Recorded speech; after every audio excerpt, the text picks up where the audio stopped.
बच्चा था, कोई 3 दिन का बच्चा था। वो सारे बच्चे जो थे, किसी को 15 साल बाद बच्चे पैदा हुए, किसी को इनफर्टिलिटी ट्रीटमेंट के बाद बच्चे पैदा हुए थे।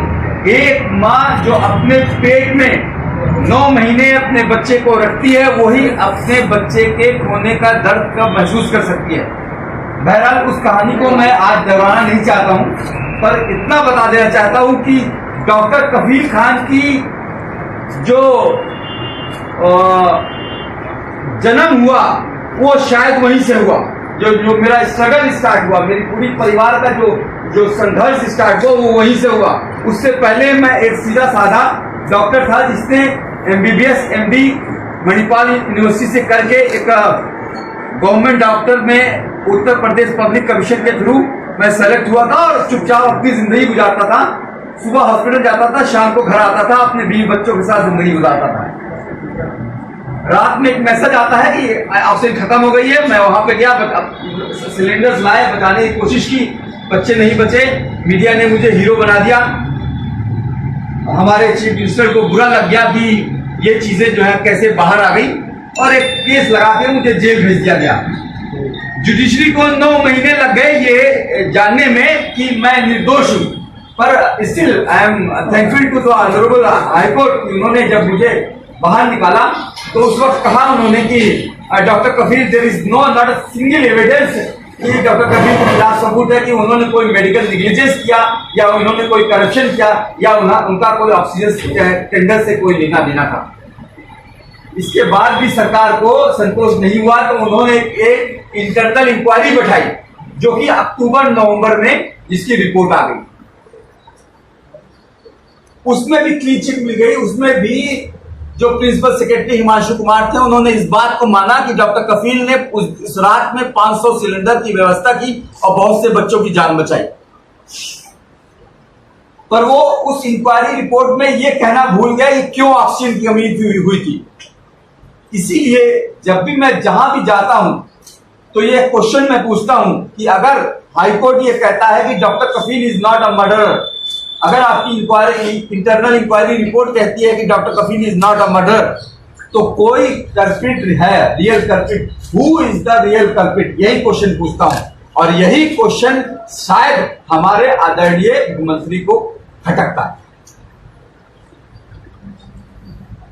एक रिपोर्ट आई, एक बार जेल गया। उसके बाद बहराइच में एक बार 78 बच्चों की मौत हो गई थी। वहां पे मैं फैक्ट फाइंडिंग टीम के साथ गया था। वहां पे भी प्रेस कॉन्फ्रेंस करने से पहले ही सरकार ने मुझे जेल में भेज दिया। 2 महीना जेल में रहा और जेल से बाहर आया। और फिर ये एक मौका शायद खोजते रहे कि कैसे अब इसको रोका जाए, इस डॉक्टर कफील को क्यों कैसे रोका जाए इस क्वेश्चन पूछने से, या जो भी हो। धीरे धीरे लोगों ने पूरे ऑल ओवर इंडिया से मुझे लोगों से सपोर्ट मिलने लगा, प्यार मिलने लगा। लोग बुलाने लगे, केरल से बुलाने लगे, आसाम से बुलाने लगे, बिहार से बुलाने लगे, आपके राजस्थान से बुलाने लगे, मध्य प्रदेश से बुलाने लगे। हमने एक टीम बनाई डॉक्टरों की और हम लोग एक मेडिकल कैंप करने लगे। हमने रिकॉर्ड 2019 में रिकॉर्ड एक साल में 103 कैंप फ्री मेडिकल कैंप किए हैं, जिसमें 50,000 बच्चों को हमने फ्री में दवाएं दी हैं। फ्री कंसल्टेशन किया है, फ्री में दवाएं दी हैं। ये मैं काम कर रहा था चुपचाप। इसी बीच एक ऐसा बिल पास हुआ पार्लियामेंट में, आप सबको पता है, सिटीजनशिप अमेंडमेंट एक्ट आया 10 दिसंबर को, 12 दिसंबर को वो साइन हुआ था। सीए से मैं as a doctor Kafeel, as a doctor होते हुए सीए से मुझे कोई प्रॉब्लम नहीं है। जैसे हमारे आदरणीय होम मिनिस्टर जी कहते हैं कि ये तो नागरिकता देने का कानून है, नागरिकता लेने का कानून नहीं है, तो इससे किसी को घबराना नहीं चाहिए। तो इससे मुझे भी कोई दिक्कत नहीं है। लेकिन जब ये बात कही जाती है कि क्रोनोलॉजी समझो, सीए के बाद एनपीआर आएगा, एनपीआर के बाद एनआरसी आएगा, तब मुझे दिक्कत होती है। मुझे दिक्कत इसलिए होती है कि मेरा डेमोक्रेटिक राइट, जो मेरा 4 पिलर ऑफ डेमोक्रेसी है, जो हमारे लिबर्टी और राइट टू इक्वलिटी की बात करता है, जस्टिस की बात करता है, स्वतंत्रता की बात करता है, आपके इंसाफ की बात करता है, उसको तोड़ने की कोशिश की जा रही है। इंसान को इंसान से बांटने की कोशिश की जा रही है धर्म के नाम पे। इससे मुझे दिक्कत होती है। इसीलिए मैं अलीगढ़ गया था और अलीगढ़ में मैंने स्पीच दी थी। आपको ये बता दूं, अलीगढ़ जाने से पहले और उसके बाद भी 29 जनवरी को मेरी गिरफ्तारी हुई थी। 12 दिसंबर से और 29 जनवरी के बीच में करीब करीब 300 मीटिंग मैंने सभाएं की पूरे all over India, anti CA, anti NRC के खिलाफ।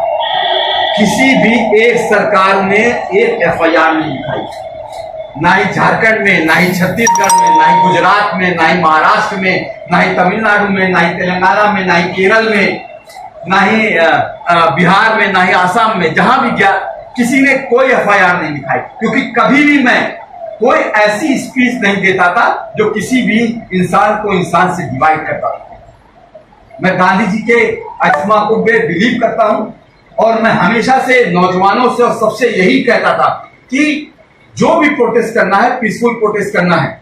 हमें एज अ नागरिक अगर हम नहीं बोलेंगे, अगर हम भी नहीं बोलेंगे, एक जुमला है कि इस जुल्म के दौर में जुबान खोलेगा कौन, अगर हम भी चुप रहेंगे तो बोलेगा कौन। तो बोलना जरूरी है। बहरहाल 12 दिसंबर को मैंने एक स्पीच दी, मेरी कोई गिरफ्तारी नहीं हुई और एफआईआर भी लिख दिया, उसके बाद भी मुझे गिरफ्तार नहीं किया गया। 29 जनवरी को मेरी गिरफ्तारी होती है मुंबई एयरपोर्ट से। 30 जनवरी को महात्मा गांधी जी की पुण्यतिथि थी और एक सभा मैं महात्मा गांधी जी के पोते के साथ मुंबई शहर में करने जा रहा था। उत्तर प्रदेश की एसटीएफ ने आके मुझे मुंबई एयरपोर्ट से उठा लिया जबरदस्ती, ये कहते हुए कि अलीगढ़ में आपके खिलाफ एक मुकदमा है। तो सबसे पहले तो एक बात आप ये ध्यान रखिएगा कि 12 दिसंबर की स्पीच हुई और 29 जनवरी को गिरफ्तारी हुई, यानी इन 45 दिनों में इन्होंने मुझे कोई टोका नहीं। ऐसी क्या इनको इमरजेंसी आ गई कि एसटीएफ भेजा? अरे मुझसे बोलते, मैं तो अपने फेसबुक और ट्विटर पे हर जगह पे हर लिख देता हूं मैं कहाँ जा रहा हूं। जैसे मैंने आज प्रेस कॉन्फ्रेंस है तो सुबह ही डाल दिया था मैं कहाँ जा रहा हूं, क्या करूंगा, मैं जयपुर आया हूँ, राजस्थान आया हूँ। मुझे बुला लेते, मैं चला आता। एसटीएफ भेज के गिरफ्तार करने की क्या जरूरत थी? 45 दिन तक गिरफ्तार क्यों नहीं किया? इसलिए गिरफ्तार नहीं किया क्योंकि जो इंटरनल इंक्वायरी में क्लीन चिट मिली थी, उसके बाद उत्तर प्रदेश सरकार ने एक और इंक्वायरी कमेटी गठित की जिसकी रिपोर्ट 23 जनवरी को कंप्लीट हो गई। और जब उसमें भी उनको लगा कि वो मुझे फंसा नहीं सकते हैं, तो इन्होंने एक बहाना खोजा कि मैंने भड़काऊ भाषण दिया है और दो धर्मों के बीच में एक हिंदी में क्या कहते हैं, हेटेड, मतलब फैलाने की कोशिश की है। इस बात पे मुझे गिरफ्तार कर दिया गया। मैं लोकल के कोर्ट गया, कोर्ट ने मेरी स्पीच सुनी पूरी। जब उन्होंने मेरी स्पीच सुनी तो उन्होंने मुझे बेल दे दिया। अब क्या करें, इनको बेल मिल गया। 10 फरवरी को मुझे बेल मिल गई। 10 फरवरी को बेल मिलने के बाद भी 4 दिन इलीगली मुझे जेल में, मथुरा जेल में ही रखा गया। मतलब कोर्ट कह रहा है छोड़ दो, ये नहीं छोड़ रहे हैं। इन्होंने 4 दिन में प्लानिंग की और 13 तारीख की रात में बैठे बैठे इन्होंने एक कर दिया गया, मतलब मुझे जेल से बाहर नहीं निकलने दिया गया। 3 महीना इंतजार किया, फिर 3 महीने बाद फिर एक्सटेंशन बढ़ा दिया गया, फिर 3 महीने बाद एक्सटेंशन बढ़ा दिया गया। 29 तारीख को जिस दिन एसटीएफ ने मुझे गिरफ्तार किया था, अगले 72 घंटे तक एक पानी तक नहीं पिलाया, एक कुछ खाने को नहीं दिया, फिजिकली टॉर्चर किया। और एक ऑफिसर आता था और उसके बाद दूसरा ऑफिसर आता था, ऐसे पानी का ग्लास मुंह में फेंक देते थे, सोने नहीं देते थे और अजीब से वियर्ड क्वेश्चन पूछे करते थे। कोई पाउडर आपने इजाद किया है क्या कि जिससे करोड़ों लोग मर जाएंगे? मैंने कहा भाई मैं डॉक्टर हूं, पीडियाट्रिशियन हूं, मैं कोई साइंटिस्ट नहीं हूं कि मैं पाउडर इजाद कर दूंगा। आप कोरोना वायरस की बात कर रहे हो क्या? तो चाइना से बात कीजिए। आप जापान गए थे सरकार को गिराने के लिए। मैंने कहा भाई मैं जापान क्यों जाऊंगा सरकार को गिराने के लिए? पहली बात कि मेरा पासपोर्ट जो है अभी चूंकि मेरे पर केस चल रहा है BRD वाला भी, तो पासपोर्ट अभी जुडिशियल कस्टडी में है, तो मैं इंडिया से बाहर जा ही नहीं सकता। और तुम जबान क्यों बोल रहे हो? बोल दो पाकिस्तान गया था सरकार गिराने के लिए, और एक अकेला आदमी सरकार कैसे गिरा सकता है? तो इस तरह के वियर्ड क्वेश्चन उन्होंने मुझे इंटरोगेट किया और फिजिकली भी मुझे टॉर्चर किया। उसके बाद जब ये मथुरा जेल में लाए तो भी इन्होंने, जब तक मेरी फैमिली मुझसे कोर्ट के द्वारा मिल नहीं पाई, तब तक इन्होंने मुझे परेशान करके रखा। भूख से मेरी अकड़ियां सूख जाती थी अंदर से। मैं चिल्लाता था तन्हाई में, जो तन्हाई के जेल की तन्हाई होती है उसकी सलाखों में चिल्लाता था। मन करता था कुछ भी मिल जाए और मैं मुंह में रख के खा जाऊं उसको, इतनी भूख लगती थी। मेरी माँ जो 65 साल की है, कहते हैं इस कोरोना काल में 60 साल के ऊपर के लोगों को घर में रहना चाहिए, बाहर नहीं आना चाहिए, क्योंकि उनको खतरा ज्यादा है कोरोना से, मोर्टेलिटी उनकी ज्यादा है। मेरी 65 साल की बूढ़ी माँ अलीगढ़ कोर्ट के लोअर कोर्ट से लेके इलाहाबाद हाई कोर्ट तक और 2-2 बार सुप्रीम कोर्ट गई, सुप्रीम कोर्ट में गई 2-2 बार, मतलब ये चक्कर लगाते रही पिछले 7.5 महीनों से। वो मेरी बूढ़ी माँ, मेरी बीवी, मेरा छोटा बच्चा, मेरी फैमिली पूरी, मेरे भाइयों के बिजनेस बर्बाद कर दिए गए, फाइनेंशियली तोड़ दिया गया एकदम बुरी तरीके से। मेरा बच्चा जो 6-7 महीने का था, जब मैं जेल में गया, ना वो बोलता था ना वो चलता था। मैं एज अ पीडियाट्रिशियन, जब हम लोग पढ़ते थे तो हमारे टीचर कहा करते थे कि माइलस्टोन, यानी कि जब पहली बार बच्चा पापा कब बोलता है, कब पहली बार चलता है, कब पहली बार सीढ़ी चढ़ता है, वो तब सीख पाओगे सही से जब तुम खुद फादर बन जाओगे। और जब मेरे बच्चे की बारी आई तो मैं जेल में था। पिछली बार जैबरीदा जब मेरी बच्ची थी, उस वक्त वो 11 महीने की थी, तब जेल भेज दिया गया था। इस वक्त जब मेरा बच्चा लड़का जो ओलिवर छोटा था 7-8 महीने का, तब जेल भेज दिया गया। अभी वापस आया हूं, कल मैं पहली बार अपने बच्चे से मिला हूं 7.5 महीने के बाद। वो मुझे जानता भी नहीं है कि पापा हूं मैं उसका। वो मेरे बड़े भाई के गोद में भाग जाता है मुझसे छोड़ के। इससे बड़ा दर्द मुझे लगता है मुझे कोई सरकार दे नहीं सकती। बहरहाल मैं उन 138 करोड़ भारतीयों का बहुत शुक्रगुजार हूं, जिन्होंने इन 7 महीनों में, चाहे सोशल मीडिया के थ्रू, चाहे किसी भी तरह से, और आप सब मीडिया वालों का, चाहे डिजिटल मीडिया हो चाहे प्रिंट मीडिया हो, सबने मेरी आवाज उठाई कि एक इनजस्टिस हो रहा है एक डॉक्टर के साथ, जिसको इस वक्त कोरोना जैसी महामारी में इसमें काम करना चाहिए, उसको जेल में बंद करके रखा गया है। मैं जुडिशरी के honourable chief justice supreme court का भी धन्यवाद दूंगा, जिन्होंने 11 अगस्त 2020 में ऑर्डर किया कि 15 दिन के अंदर सुनवाई कंप्लीट करो हाई कोर्ट से, और स्ट्रिक्ट कहा कि फ्रीडम ऑफ स्पीच है, ये आर्टिकल 21 में हमें कॉन्स्टिट्यूशन से अधिकार मिला हुआ है, उसको बोलने का डॉक्टर को अधिकार है, उसको जेल में क्यों रखा गया है? ऑर्डर में लिखा उन्होंने सुप्रीम कोर्ट ने। तो तब जाके सुनवाई रियली स्टार्ट हुई हाई कोर्ट में, वरना इससे पहले हाई कोर्ट में हम लोगों ने जब दाखिल किया था, हम लोग हाई कोर्ट जो है 18 मार्च को ही पहुंच गए थे। हाई कोर्ट डेट पे डेट देता रहा, और इस बार चीफ जस्टिस ने खुद फाइल अपने पास रखी, और एक 45 पन्नों का ये ऑर्डर मैं आप सबको दूंगा।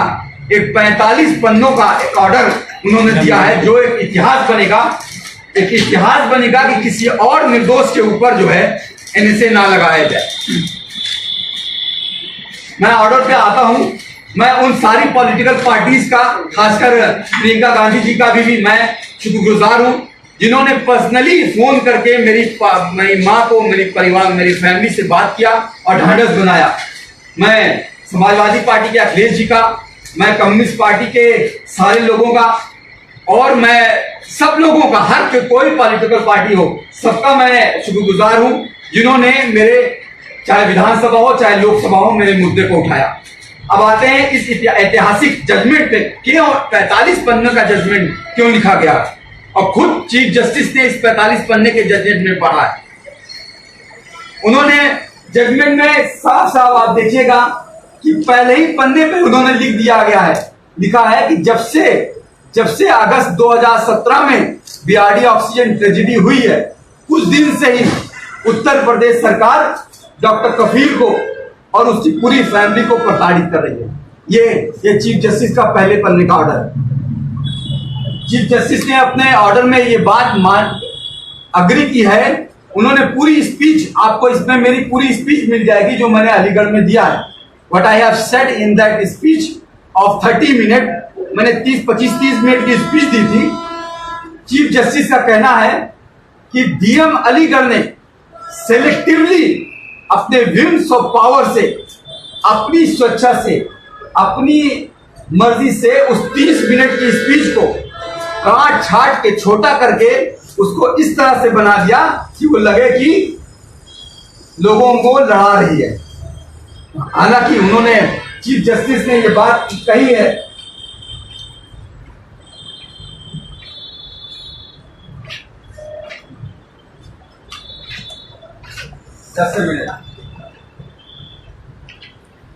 चीफ जस्टिस ने इस बात कही है कि instead of hatred and violence, not a iota of anything is indicated in that whole speech which indicates of hatred and violence. उन्होंने पूरी स्पीच में हेटेड और वायलेंस की बात नहीं की है, बात की है देश की अखंडता की बात की है, इंटीग्रिटी की बात की है, यूनिटी की बात की है।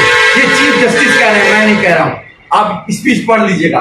चीफ जस्टिस ने कहा है कि मैंने पॉवर्टी की बात की है, मैंने बात किया है अनएम्प्लॉयमेंट की बात किया है, मैंने ब्रोकन हेल्थ सिस्टम की बात किया है कि जो कि पूरा देश में जो हेल्थ सिस्टम हमारा है वो टूटा हुआ है, उसके बारे में बात किया है। मैंने बात किया है कि जो बीआरडी ऑक्सीजन ट्रेजेडी में 70 बच्चे मरे थे उस साल, पूरे इंडिया में 8 लाख बच्चे मरे थे, यानी हर घंटे पे 100 बच्चों की मौत होती है। 2019 में भी हर घंटे पे 100 बच्चों की मौतें हुई, मैंने उसकी बात की है। मैंने ये बात कही है कि 72% पॉपुलेशन को अभी भी हेल्थ सुविधा अवेलेबल नहीं है।